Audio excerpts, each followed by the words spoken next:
बढ़ते आगे झालावाड़ के भवानी मंडी से खबर, जहां पर ईदगाह में लंगर का भोजन करने से 100 से ज्यादा लोगों की तबीयत बिगड़ी है।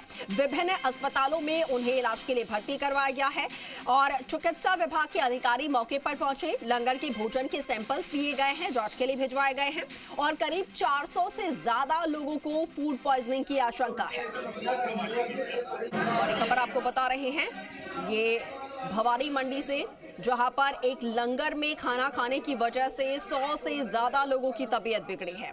अब उसके बाद हड़कंप मच गया, सभी लोगों को अस्पताल में भर्ती करवाया गया है। अलग अलग अस्पतालों में भर्ती करवाया गया क्योंकि एक साथ इतने लोगों की तबीयत बिगड़ना, 100 से ज्यादा लोगों की तबीयत बताई जा रही है कि बिगड़ी है और 400 से ज्यादा लोग ऐसे हैं जिन्हें फूड पॉइजनिंग की शिकायत की आशंका है।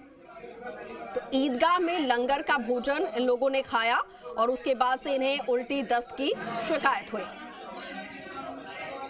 झालावाड़ के भवानी मंडी से ये बड़ी खबर सामने आई है और देखिए, मौसम में बदलाव लगातार देखने को मिल रहा है, कभी गर्मी तो कभी बारिश, और इस मौसम में सबसे ज्यादा जो है फूड पॉइजनिंग को लेकर आशंका बनी रहती है और इसीलिए लगातार डॉक्टर्स जो है वो कहते हैं कि इस सीजन में आपको बासी खाना नहीं खाना है या फिर बहुत ज़्यादा भारी या तेली का जो खाना होता है वो नहीं खाना होता है आपको। और दूसरी तरफ ये लंगर में खाना खाया इन लोगों ने और बड़ी संख्या में जो लोग हैं वो बीमार पड़े हुए हैं।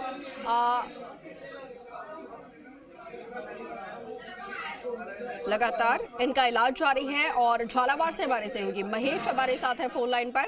महेश, 100 से ज्यादा लोगों की तबीयत अचानक से बिगड़ गई फूड पॉइजनिंग की शिकायत को लेकर, फिलहाल इनकी स्थिति क्या बताई जा रही है?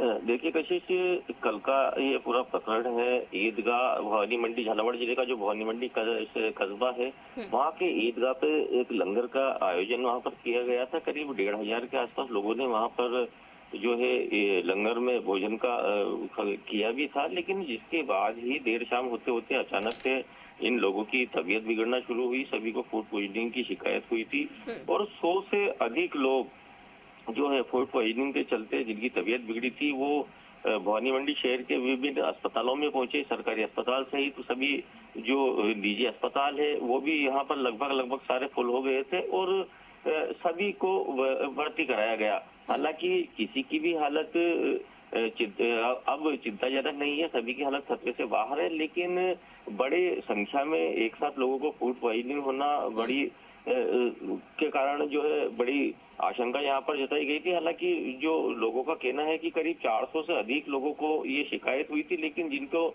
जो ज्यादा लोग प्रभावित हुए उनकी संख्या 100 के आसपास थी, जिनमें महिलाएं, पुरुष और यहाँ तक कि बच्चों की भी बड़ी संख्या यहाँ पर थी। ऐसे में फिलहाल सभी का उपचार किया गया और सभी की जो है हालत खतरे से बाहर है, सभी का सामान्य स्थिति में अब यहाँ पर उपचार चल रहा है। लेकिन ये राहत की बात है महेश कि सभी खतरे से बाहर बताए जा रहे हैं, लेकिन फिर भी देखा जाए तो अपने आप में ये बड़ी लापरवाही है। ऐसा क्या इन्होंने फूड यहाँ पर खाया था जिसकी वजह से तबीयत बिगड़ी? कोई स्पेसिफिक कोई फूड ऐसा सामने आया हो जिसको खाने की वजह से इन लोगों की तबीयत बिगड़ी है? क्या जाँच के लिए सैंपल भेज दिए गए हैं? जी बिल्कुल, जो इनके द्वारा भोजन ग्रहण किया गया था, खाद्य निरीक्षक द्वारा इन चीजों को लेकर पूरे जो इंस्पेक्टर हैं उनके द्वारा यहाँ से सैंपल लिए गए हैं और उन्हें जांच के लिए भेजा है। खास बात यह है क्योंकि अब बड़ी मात्रा में जहाँ पर भी भोजन जो किया जाता है, कहीं पे भी लंगर हो या चाहे कोई विवाह के कार्यक्रम हो, सामूहिक सम्मेलन के कार्यक्रम हो, लेकिन अब इसी को लेकर एक जो है नया निर्देश भी हाल ही में आया है कि जो बड़ी संख्या में जहाँ पर लोगों को भोजन कराया जाना है तो उन्हें अब किस तरीके का उनके द्वारा मेनू दिया जाएगा उसकी भी अब सूची कुल मिलाकर दी जाएगी, फूड निरीक्षक को भेजनी होगी।